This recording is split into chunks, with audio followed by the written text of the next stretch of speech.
I would say, of course, it may be that it's advantageous for me to sometimes be unethically correct, to lie sometimes. I mean, perhaps the Chancellorship in March, at least in this constellation with the SPD, depended on precisely that. If he hadn't spoken out against maintaining the debt brake, the FDP would very likely be in the Bundestag now. Yes, because that would have been their unique selling point. Yes. They didn't have it like that, and the March strategy, despite his apparent good friendship or acquaintance with Lindner, was to push the FDP below 15%. That was quite clear. That was part of his strategy, and it worked. Now he's Chancellor. Yes, perhaps PSW would have gotten in otherwise. Yes, then it would have been very difficult. It would have been very difficult to form a coalition. He would have had to coordinate with the Greens in March. The CSU would have had to break its election promise that they would never enter into a coalition with the Greens, right?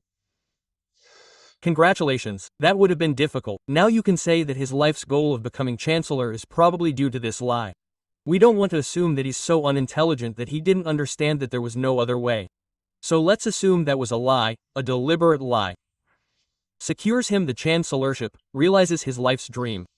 Speech to Angela Merkel. I don't want to psychologize, and I don't mean it entirely seriously.